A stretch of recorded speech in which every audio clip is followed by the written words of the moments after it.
You've probably noticed at least once that your pets seem to be watching someone or something in the void. I remember how my own cats, as well as my friends' cats, often stared at invisible objects, sniffed the air, or hissed at nothing. About 7 years ago, I adopted a three-colored cat named Jessie from an animal shelter. From the moment I saw her, I knew she was the cat I needed. In the first year of living at home, I saw the consequences of her pranks every day. Overturned plants, shredded paper, scattered things. No matter what measures I took, it didn't help. Sometimes she would behave very strangely, sitting in her favorite spot, purring contentedly as if someone was petting her. She would chase invisible creatures around the apartment as if playing with an invisible friend. Sometimes she would arch her back and hiss at the darkness in the hallway, and then burst in with a war cry. When Jessie was about 2 years old, she fell out of the window as if she had been pushed. It took us a long time to recover from this incident, after which she became aggressive towards everyone but me. Sometimes in the evening, when I was reading a book and Jessie was purring next to me, she would suddenly jump up, growl, and run out into the hallway, where the sounds of a fight came from. When I checked on her, she would just sit in the corner, staring and growling at the same spot, occasionally snapping at the invisible entity. Any noise in the apartment, whether it was the clatter of dishes, the door slamming from a draft, the creaking of floorboards, or the loud laughter of neighbors, put Jessie in combat mode, ready to confront the source of the sound. One evening, during a power outage in our neighborhood, I was home alone. With nothing to do, I was reading by flashlight when I heard clear footsteps from the kitchen into the hallway, as if a small child was running. Jessie growled and ran to investigate.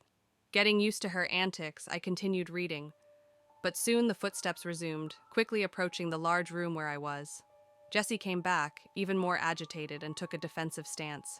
The footsteps approached my door, and Jessie pouted and hissed fiercely. I was frightened because there was no logical explanation for the approaching footsteps. Jessie stayed close by, hissing with increasing intensity. Suddenly, something invisible seemed to jump to the edge of the couch, leaving visible prints on the soft blanket. Jessie lunged at the creature, and a fierce fight ensued, as if two cats were fighting, but one was invisible. Then the lights came back on, and the fight stopped. Jessie sat next to me for a long time, closely accompanying me around the apartment that night. The man was very fond of pranks. He enjoyed the shock and awe on the faces of his victims, often scaring them to the point of screaming and their souls nearly jumping out of their skin. His wife, tired of his childish pranks, constantly scolded him, urging him to grow up and behave more responsibly. However, her words did not resonate with him, and she eventually resigned herself to putting up with his ridiculous pranks. Over time, the old tricks began to bore him, and he looked for more complex and inventive ways to scare others, always on the lookout for the next big prank. One day, as he was walking to work, something caught his attention near a large shopping center. He noticed a female mannequin in the trash, disassembled, with limbs sticking out in all directions. Then, an idea for a prank popped into his head.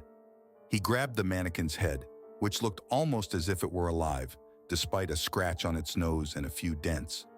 He quickly put the mannequin parts in the trunk of his car without attracting attention, and spent the rest of the day planning his grand prank. That evening after dinner with his wife and son, he went to bed early. At 6 a.m., he quietly left the house so as not to wake his family, took the mannequin out of the car, and assembled it in the garage. He put a black hooded cloak and a demon mask on the dummy for a frightening effect.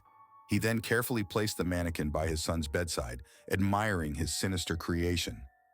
Feeling that something was missing, he brought a large knife from the kitchen and placed it in the dummy's hand. Suppressing a laugh at the thought of his son's upcoming terror, he made himself a cup of coffee and waited for the chaos to unfold.